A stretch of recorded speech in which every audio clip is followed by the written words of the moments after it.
protégés. Dans le sud de la France, on a commencé à tirer les leçons du passé. Du côté de Cannes, où des inondations ont fait 21 morts en 2015, une société va chez les particuliers pour leur dire comment rendre leur logement moins vulnérable. Audrey Richier, Raymond Chaplard. 3 ans déjà, mais ces Cannois s'en souviennent comme si c'était hier. L'eau est arrivée ici. D'accord. Vous voyez ? Plus d'1 mètre d'eau dans leur maison, tout le mobilier détrempé et de nombreux souvenirs perdus. Les tabourets africains, il faut les peser. Ils étaient complètement emportés. Même si les assurances ont pris en charge les réparations, le traumatisme demeure. Aujourd'hui, Morgane Le Touzé vient effectuer un diagnostic de leur propriété et leur proposer des solutions en cas de nouvelles intempéries. Ici, vous voyez au niveau de votre porte d'entrée, vous avez principalement 2 fenêtres et une porte. Ce serait venir placer donc un bâtard d'eau ici dans l'embrasure de l'ouvrant. Pour un bâtard d'eau classique, on est sur du 600 € pour un ouvrant, voire même un peu moins. En général, c'est 600 € le mètre linéaire.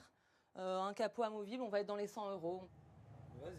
Une équipe de géomètres prend également des mesures du terrain et de la maison pour envisager des travaux lors d'un deuxième rendez-vous. Nous avons mesuré le seuil de la maison pour connaître l'altitude exacte, pour après pouvoir définir à combien il faudra remonter la protection pour l'inondation éventuelle. Ces diagnostics, mis en place par la communauté d'agglomération Cannes-les-Reims, sont entièrement financés par les pouvoirs publics, qui réfléchissent aussi à donner un coup de pouce pour les aménagements. Les mesures me paraissent intéressantes, surtout si elles sont un peu subventionnées, bien évidemment. Les experts ont installé leur cabinet en plein cœur de la zone inondée en octobre 2015 à Cannes. Ici, pendant quelques heures, un torrent a dévalé l'avenue.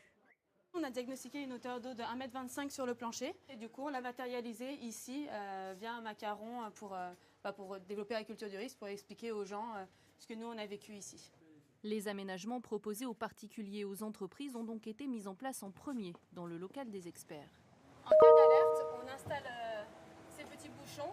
Comme ça, on peut boucher l'aération. Et puis quand l'alerte, la phase de vigilance en tout cas est terminée ou que la décrue est faite après un potentiel phénomène, et l'échange d'air peut se refaire. D'ici 1 an et demi, près de 800 foyers devraient bénéficier d'un diagnostic à Cannes. Sans éviter totalement les dégâts d'une éventuelle catastrophe, l'initiative doit permettre de mieux les appréhender et d'en limiter l'ampleur.